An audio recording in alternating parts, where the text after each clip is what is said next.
Be lifted high, be lifted high.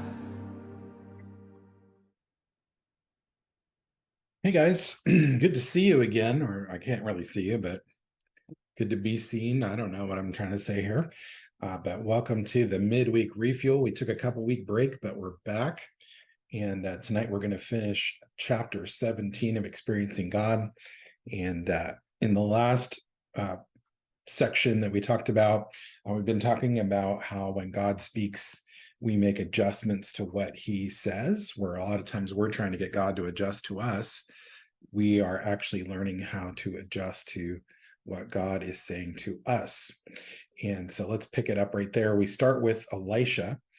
We're more familiar with Elijah probably than Elisha, but Elisha was a significant figure. He was the prophet that took over for Elijah and in some ways walked in an incredible amount of power. And he encourages us to read 1 Kings 19:15 through 21, when God told Elijah to select Elisha to be his successor and to be the prophet to God's people. Elijah found Elisha in a field plowing with 12 yoke of oxen. When Elisha heard God's call through Elijah, he immediately made major adjustments. He left his family farming career to follow God's call. Elisha burned his farm equipment and killed his 24 oxen. Then he cooked the meat and fed the people of the community. He was giving tangible evidence of the permanence of his decision. So there you obviously see the tangible adjustment that Elisha makes by, basically burning his old life and pursuing his new call. It's kind of cool that he made good use of it and fed the community. That's kind of a cool little aside to it. But he definitely made the necessary adjustments, and he was positioned to obey God, and obviously God used him mightily. He says God worked through Elisha to perform some of the greatest signs and miracles recorded in the Old Testament. And for that, you can see 2 Kings chapter 2 through chapter 13. Elisha proved from the outset that he was serious about obeying God, but not until he made the adjustments did God accomplish miracles through him. So in this sense, he just basically rearranged his whole life because he knew the call of God. He knew what God was asking him to do. And so he was willing to give up whatever he had been attached to follow God's purpose and plan for his life. No one can sum up all God is able to accomplish through one life, completely yielded, adjusted, and obedient to him. Do you want to be that person? You can't go on to obedience without first making the adjustments in your heart and life that God requires. And that is, I think, such an important statement for even where we're at today. There's adjustments that God is asking us to do in the times that we live in. And I think he's calling us to a higher level of connection relationship, which allows us to really fulfill the purposes that he has for our lives. But it sometimes requires us to lay aside the things that we want. I'm not saying he doesn't fulfill the desires of our hearts. I'm just saying that we adjust to him, and ultimately he talks about seeking first the kingdom, and all these things will be added unto us. So we start with making that adjustment, and then God takes care of all the rest. And I have known that to be true in my life. What kind of adjustments does God require? Trying to answer that question is like attempting to list all the things God might ask you to do. Here are a few examples of general categories where adjustments may be required of you. Your circumstances, which involve your job, your home, and your finances. Your relationships, your family, your friends, your business associates. Your thinking, your prejudices, your methodology, your planning. Your commitments to family, church, job, plans, traditions. All those might need adjustments that need to be made in order for you to do what God's asking you to do. Your actions, how you pray, how you give, and how you serve. Your beliefs about God, his purposes, his ways, and your relationship to him. A major adjustment will come at the point of acting on your faith. The hard part is adjusting your life to God and acting in a manner that demonstrates your faith. So that part's really important, because not only are we adjusting our thinking, but it affects our actions. And that's a big point of what he's trying to make. The example he gives here is Peter. And an interesting story in the New Testament, in the book of Acts, as a matter of fact. Peter was a faithful Jewish man who ate only kosher food. He had no dealings with unclean Gentiles. But one day, while Peter was praying, God gave him a life-changing vision. He wanted to convince Peter that anything he had created was not unclean. He told Peter to go with some Gentiles to preach to Cornelius and his household. And I think he talks about it, but let me keep reading, and I'll highlight a few things. The experience with Cornelius required adjustments in Peter's thinking and beliefs about what is clean and unclean, his commitments to traditions of the Jewish people, and his habits of associating with Gentiles. And you can see that in Acts 10, 1 through 20. So in this particular example, with God saying, it's a scripture where he says, arise, kill and eat. He has a vision of animals coming down on a sheet, and they were animals that would not have been kosher, not something that in Jewish tradition they would have even messed with in any way.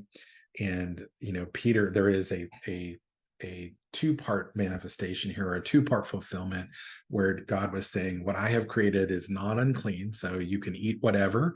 That doesn't have to be kosher.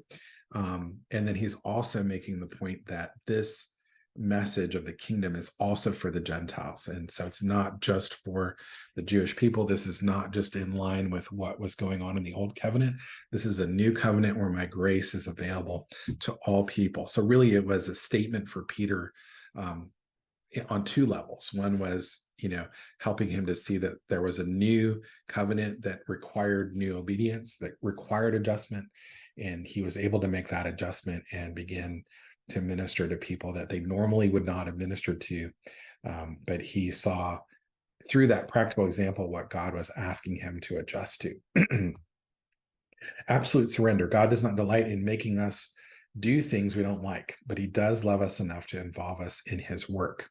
And he refuses to leave us where we are when he knows we could be experiencing much more of him. Any adjustment God expects you to make is for your good and for the welfare of those he intends to bless through your life. God's ways and his plans are much better than our own best plans and thinking. So there, again, he's making adjustments in us. He's doing things in us that are for our benefit and also for the benefit of those who come in contact with us.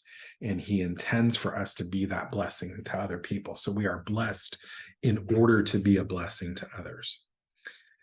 Then he talks about total dependence on the Lord. Absolute surrender involves giving up your desires, goals, and preferences to God and accepting God's will, regardless of how difficult it may be. Another adjustment we must make to do God's will is reaching for a place of total dependence on Jesus.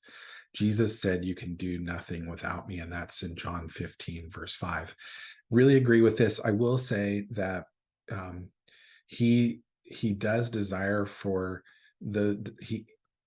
I'm thinking of Psalm 37, where he says, delight yourself in the Lord, and I'll give you the desires of your heart. And, there's been a lot of teaching about how when we delight ourselves in him, his desires become our desires. And there's a lot of truth to that. But I do think God doesn't completely discount those things that he's already put in there. He's put in a desire for those things for the most part. Obviously, there are things we want that aren't from him. But for the most part, the desires we have, he put there.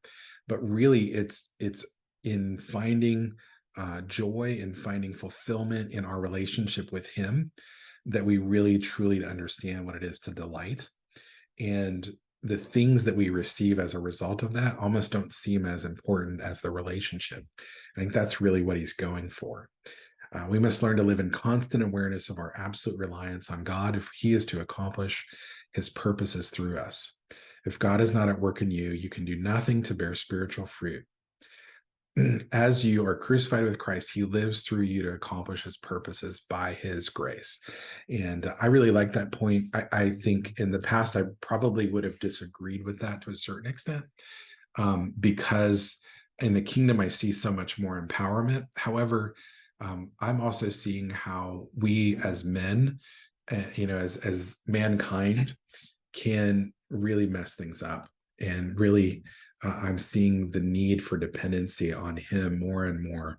Not that I didn't before, but I think, there was a time where we really began to see ourselves as, awesome and amazing. And we are all those things. God's created us with all those great qualities.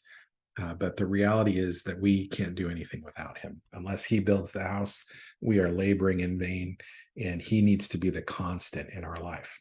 It's great that we believe in ourselves. It's great that we're empowered. It's great that we're confident, and we want to maintain confidence.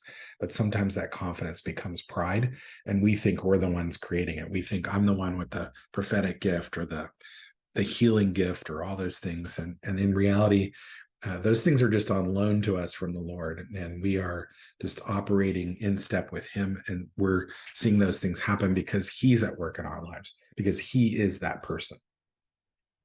And he talks about waiting on the Lord. Learning to wait on the Lord is one of the hardest but most important aspects of the Christian life. God seeks a love relationship with you, and waiting develops your absolute dependence on him. You may think of waiting as a passive activity, but waiting on the Lord is anything but inactive. As you wait on the Lord, you will actively ask, seek, and knock. We talked about this earlier. Keep asking and it will be given to you. Keep searching and you will find. Keep knocking and the door will be open to you. For everyone who asks receives, and the one who searches finds. And the one who knocks, the door will be open. That's Matthew 7:7-8. And so there is that aggressive posture where we continually ask. I think of Luke 18 and the story of the persistent widow, where we just keep asking, and we keep seeking, we keep knocking, we keep trying to access the things that he's making available to us by showing the faith that we believe he's going to answer by continuing to ask. While you wait, continue to do the last thing that God told you to do. And that is an important point as well, because sometimes we're always waiting for the next set of marching orders when he's already asked us to do certain things. And so it's important that we just continue to do what he's already told us to do. You can't stay where you are and go with God in obedience to do his will. To go from your ways, thoughts, and purposes to God's will always require adjustments. These may call for changes in your circumstances, relationships, attitudes, commitments, behaviors, and beliefs. And that is a great way to end this particular chapter, because that's really what's going on with us. Is we're just learning to be obedient to him. We're learning to change how we think, to make adjustments in our thinking and our perspective. And how we know we have the right perspective is we're producing the right fruit. We're producing more love in our life that results in peace, patience, goodness, kindness, gentleness, faith, and self-control.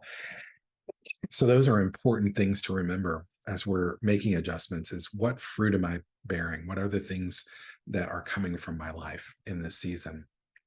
And we're going to see God do some incredible things as a result of changing how we think, of making the adjustments that are necessary in our lives to grow in our relationship with him, to grow in our personalities, it actually causes your personality to become even greater because you're partnering with the Lord, and he has created you. He knows what you're made for. He's the manufacturer, and so he knows how you best operate and function. So that should encourage you this week as you go about your day, you go about the challenges that you face, whatever it is that you're coming up against. I pray that you have a great week, and that you feel empowered and encouraged, and continue in your walk with the Lord. So have a wonderful rest of your week. Thanks for joining me today, and we'll see you again next week. Be lifted high, be lifted high.